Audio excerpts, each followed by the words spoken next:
Fala, corretor, tudo bem? Agora eu quero falar com você que pensa em vender plano de saúde. Eu quero passar algumas coisas que todo corretor, todo vendedor de plano de saúde precisa obrigatoriamente saber. Quer saber do que eu tô falando? Vem comigo!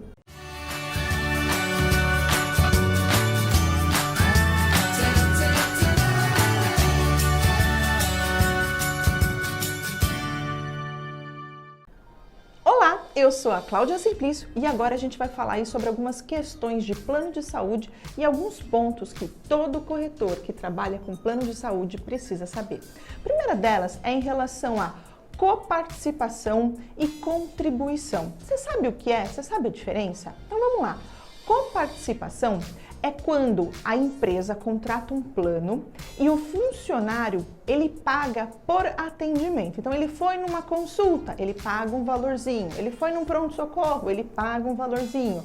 Porém, ele não paga uma mensalidade, ele paga apenas quando ele utiliza. Outro ponto é a contribuição.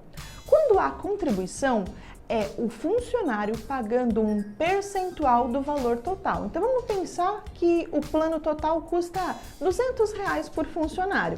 O colaborador vai pagar R$50. Isso aqui é valores hipotéticos, tá, gente? Pode ser mais, pode ser menos. Cada empresa aí tem as suas regras, as suas convenções coletivas e as determinações.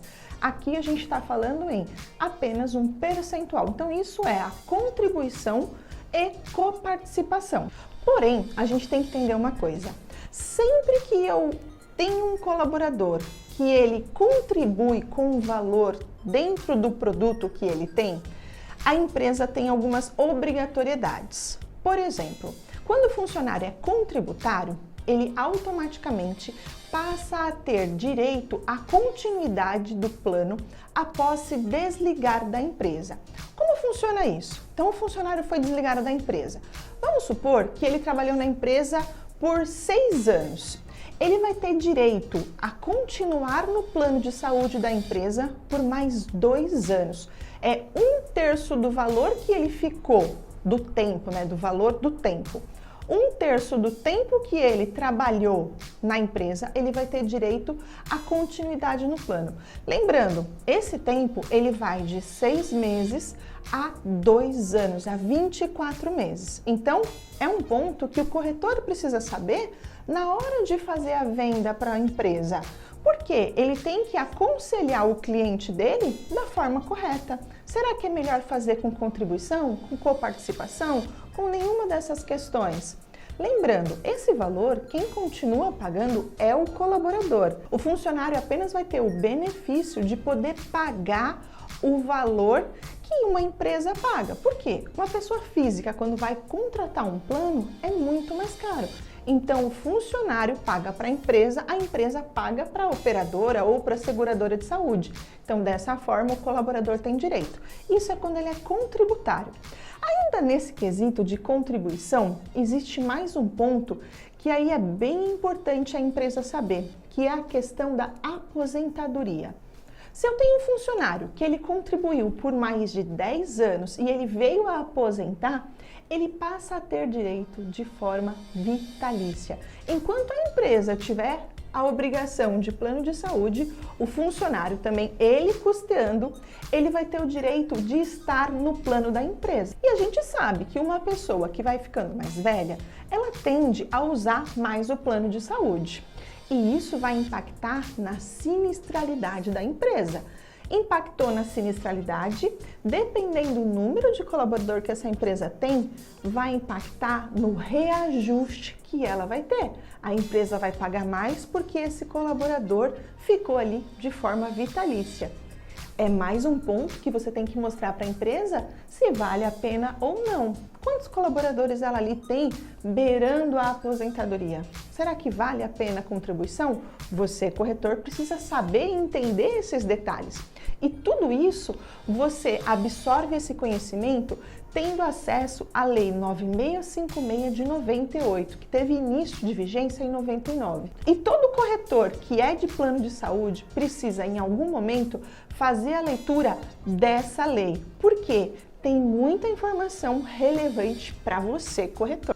Um outro ponto muito importante é você saber o que é o rol taxativo e o rol exemplificativo, que tanto se fala aí do rol da ANS, e que tem causado aí muita polêmica. Inclusive, eu vou colocar aqui um card onde eu explico sobre o que é um, o que é outro e alguns pontos que você, corretor, precisa ter e saber sobre essa questão. Mas só para você entender, o rol da ANS é uma lista de procedimentos médicos que vai desde consultas, exames, internação, fisioterapia e uma série de outras coisas do que vai cobrir no plano de saúde. E aí existem esses dois tipos, um que é apenas para exemplo e outro que é para ser imposto, que é a operadora tem como obrigatoriedade dar aquela cobertura. Só que aí, para entrar nesse assunto, eu iria aprofundar, esse vídeo ia ficar muito longo. Então assiste esse outro vídeo que vai te ajudar e você precisa dessa informação. Outra coisa que você também precisa saber é o que é uma convenção coletiva, principalmente se você resolver trabalhar com planos empresariais ou plano PME. Por quê? Toda empresa, ela pertence a uma categoria. Exemplo, corretor de seguros tem o Sindicato dos Corretores. E o Sindicato dos Corretores, ele faz um documento chamado Convenção Coletiva, onde ele coloca todas as regras do que a empresa precisa oferecer para os colaboradores. Ele coloca ali salário base, ele coloca se tem que ter vale alimentação, vale refeição, ele coloca se tem que ter plano de saúde, seguro de vida. E quando você vai abordar uma empresa e que essa empresa, aquele ramo, tem a obrigatoriedade da convenção coletiva, automaticamente você ganha um argumento de venda. Então, o que eu aconselho você? Olhe sempre na convenção coletiva também daquela empresa do qual você está negociando, tá bom? Um outro ponto que é importante eu dividir com você é a questão do reajuste. Você, quando vai fazer a comercialização, você precisa entender quando existe o reajuste e quando não. Existem 3 tipos aí de categorias: pessoa física, pessoa jurídica e contratos por adesão. Então vamos falar sobre o reajuste nessas 3 situações? Primeiro, pessoa física. Na pessoa física, o reajuste ele acontece de forma anual, sempre quando a ANS solta o valor do reajuste. Então, por exemplo, o reajuste esse ano vai ser de 7%, de 5%, de 10%, não importa. Todo ano, a Agência Nacional de Saúde, ela diz qual o percentual e os planos de saúde vão poder reajustar. Então, as operadoras vão poder aplicar o reajuste de acordo com o que a ANS falou. E o outro ponto é você fazer o reajuste por faixa etária. Esse por faixa etária existe em todas as categorias, seja pessoa física, jurídica, adesão. Quanto mais velha a pessoa, maior o valor que ela vai pagar. Existe aí de 0 a 59 anos essas tabelas. A partir dos 59 anos não pode mais ter reajuste por idade. Então, percebe que são pontinhos que você, corretor, precisa saber e entender? E isso não para, a gente vai continuar falando aqui dos reajustes. Mas antes de eu aprofundar essa questão dos reajustes, deixa eu te fazer uma pergunta. Você já é meu assessorado aqui na Ragaz na questão também de plano de saúde? Pois bem, eu posso te ajudar a entender todos esses pormenores. A gente pode bater um papo, nosso time está aqui para auxiliar você, corretor, que quer vender plano de saúde também, porque a gente tem operadoras como a Notre Dame, como a Sul América, a Fix, a Keep, enfim. Vem estar com a gente, é um serviço gratuito e eu ajudo você. Vou colocar aqui nesse vídeo, em algum lugar, um link onde você vai ser remetido para a nossa página para você saber mais aí. Lembrando, é um serviço gratuito, não tem por que você não vir, tá? Continuando sobre os reajustes, então a gente já falou sobre pessoa física, falou que ele é anual e falou sobre a faixa etária. Aí a gente vai para o pessoa jurídica. No pessoa jurídica a gente tem os contratos PME e os contratos empresariais. E de uma operadora para outra, às vezes também muda algumas coisinhas, tá? Então, a grosso modo, existem os reajustes por carteira. Como funciona? A empresa vai analisar a carteira, por exemplo, ela pega toda a carteira dela de PME, a operadora, toda a carteira dela de PME. Quanto ficou o sinistro? Acima de 70, abaixo de 70, aí ela vai colocar lá o parâmetro que ela quer para índice de cálculo atuarial.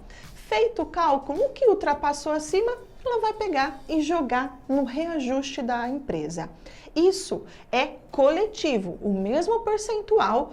Todos os contratos, por exemplo, de PME vão ser reajustados.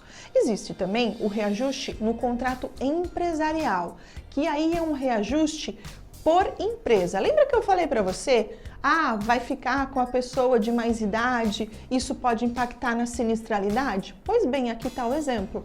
No contrato empresarial, o reajuste é por contrato. Então, cada empresa tem a sua sinistralidade e o seu próprio reajuste. Então, eu quando trabalhei em seguradora de saúde, eu cheguei a fazer reajuste de 70% em empresa, porque a sinistralidade estava mega alta.